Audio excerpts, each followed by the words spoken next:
আরেক ভাই, মানে চাঁদাবাজির অভিযোগ কি খালি এনসিপির বিরুদ্ধে, বৈষম্য বিরোধীদের বিরুদ্ধে বা গণতান্ত্রিক ছাত্র সংসদের বিরুদ্ধে, বিএনপির বিরুদ্ধে নাই, গণ অধিকার পরিষদের বিরুদ্ধে নাই, আমজনতা পার্টির বিরুদ্ধে নাই? আপনার বিরুদ্ধে তো অভিযোগ করছে আপনি 60 লাখ টাকা চাঁদা নিয়েছেন। জি, অনেক ধন্যবাদ।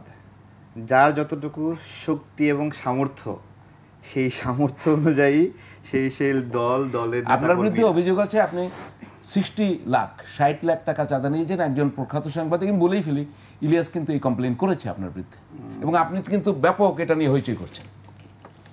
দেখেন, আমি ইলিয়াস ভাই এটা পোস্ট করেছে, ইলিয়াস ভাই পোস্ট করার পরে আমি জিজ্ঞাসা করেছিলাম যে আপনি যে 60 লক্ষ টাকা বললেন, আমার দলের একজন সহযোদ্ধার নামে 13টা মামলা, সকল রাজনৈতিক দলই তাদের নেতাকর্মীদের নামে মামলাগুলো তুলে নেওয়ার জন্য লড়াই করছে।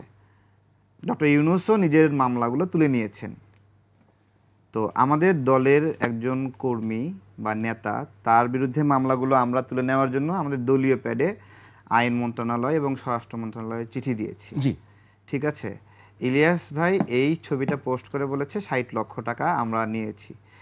তো আমরা ইলিয়াস ভাইকে জিজ্ঞাসা করছিলাম, আপনি এই সংখ্যাটা ভালো হতো, আরেকদিন শুনবো তার কাছ থেকে। জি, হ্যাঁ, যে আপনি এই 60 লক্ষ টাকার যে লিখলেন, এইটা হলো 60 সংখ্যাটা 60 কেন, মানে এক্স্যাক্টলি কি কি ভিত্তিতে? ধরেন আপনি যদি একটা ব্যাংকের চেক পান অথবা কোনো একটা চ্যাটে লেখা হয়েছে যে ঠিক আছে আপনাকে 60 লাখ টাকা দিলাম বা নিলাম, ঠিক আছে, এইরকম কি কি ভিত্তি আছে আপনার কাছে যে এটা এক্স্যাক্টলি 60 লাখ? না, আপনি আদৌ জিজ্ঞেস করেছেন কিনা আমি তো বুঝতে পারছি না। জি, বলুন। আমরা আমাদের সামাজিক যোগাযোগ মাধ্যমে চেক কিন্তু আপনি প্রচুর ইলিয়াসের বিরুদ্ধে প্রচুর কথা বলছেন, আমি দেখছি। হ্যাঁ, এবং সেই ভিত্তিতে ওনাকে জিজ্ঞাসা করেন উনি এই পোস্টটা ডিলিট করে দিল কেন? সেটা তো অন্য প্রশ্ন, কিন্তু এই 60 লাখ টাকা কি আপনারা তাহলে এই মামলাগুলো পরিচালনার জন্য নিয়ে এসেছেন বা মামলা তোলার জন্য? দেখেন, আমার দলের কর্মীর মামলা আমি তুলে নিতে চেয়েছি। জি, তুলে নেওয়ার অনুরোধ করছি। জি, আগামীকালও সেটা শুনানি আছে, আমি নিজে থেকে সেটা থাকবো আমি এখানে। জি, ঠিক আছে। আমি আমার দলের নেতাকর্মী মামলাগুলো আমি ভ্যানিশ করার চেষ্টা করছি, যেটা ফ্যাসিবাদের সময়। জি, এটা অন্যান্য রাজনৈতিক দলগুলো কিভাবে করছে, জি, এইটা আমি আমার দায়িত্ব থেকে করছি। এখন ইলিয়াস ভাই লিখছে 60 লাখ। জি, এই 60 লাখ যে 60 লাখ কম হবে না বেশি? এটা যে 50 লাখ বা 70 লাখ না, এটা প্রমাণ করার দায়িত্ব আমার না তার। না না, মানে আমি বলছি কম হবে না বেশি হবে, আমি সেটা বলছি। সেটাই বলতেছি, এটা কম না বেশি না, এক্সাক্ট আপনার কাছে জানতে চাইছি কম না বেশি। না, আমিও বলতেছি, শুনেন, আমি আমার দলের কর্মীদেরকে আমি আরো সাপোর্ট করি তাদের বিপদে আপদে। আমি আমার দলের আমি লিডার, আমি যদি আমার কর্মীকে রক্ষা করার পরিবর্তে তার কাছে আমি চুষে খাই, ঠিক আছে? আচ্ছা, আপনার কাছে জি একটা সংক্ষেপে প্রশ্ন করেছি, আপনি অল্প জবাব দেবেন, আমি তারপরে শেষ করব।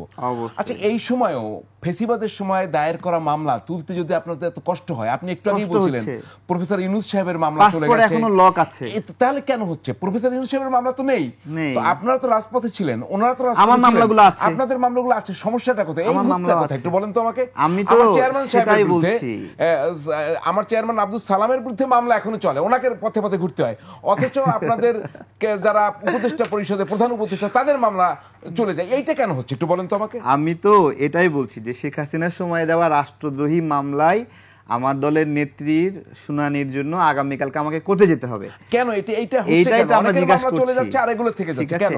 এবং আমরা সকল ছাত্ররা যুক্ত, মানে যাদের নামে মামলা আছে, এগুলো এখনো চলমান, এটা নিয়ে কোনো মানে কারণটা কি? আমি একটু তারেক ভাইয়ের কাছ থেকে জানি কারণটা কি, ভূতটা কোথায়?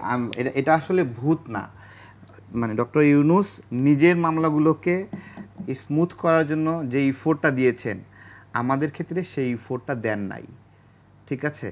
আমার আপনাকে একটু অ্যাড করি, আপনি তো জানেন 21 টিভির চেয়ারম্যান আব্দুল সালাম, আমি জানি কেটেছেন, কারাগারে ছিলেন সত্য কথা বলার জন্য, আমি জানি রহমান সাহেবের বক্তব্য প্রকাশের জন্য, আমি জানি তার মামলা এখনো কেন, আর ইউনূস সাহেবের মামলা নাই? বলেন একটু জবাব। আমি বলছি, শুনেন, ডক্টর ইউনূস যদি আমাদের ফ্যাসিবাদ বিরোধী আন্দোলনের অংশ হতেন, তাহলে উনি আমাদের পেইনটা বোধ করতেন, ঠিক আছে? যে আমার নামে টিভি সেন্টারের মামলা, মেট্রো রেলের মামলা, যাত্রাবাড়ির মামলা, ঠিক আছে, এরকম গণ অভ্যুত্থানের 4টা মামলার 1, 3, 5, 6 নাম্বার আসামি আমি, বুঝতে পেরেছেন? আমাদের এই যে আবার এই মামলার আগে গণ অভ্যুত্থানের আগের মামলা, আমি ওইটাই জানতে চাচ্ছি, এগুলো কেন লেনদেন হচ্ছে আর ওগুলো হচ্ছে না? এটা কেন? এটা এই জন্য যে এই বর্তমান সরকারের যে সামনেগুলো আছে, এই মানুষগুলোকে যদি আওয়ামী লীগ সরকারের কোনো দায়িত্ব দিতেন, আওয়ামী লীগ সরকারের সময়ে তারা অ্যাডজাস্ট করে নিত। আমি বলতে চাচ্ছি এই সরকারের ক্যারেক্টারগুলোর মধ্যে গণ অভ্যুত্থানের স্পিরিট এবং ক্যারেক্টারগুলো নাই।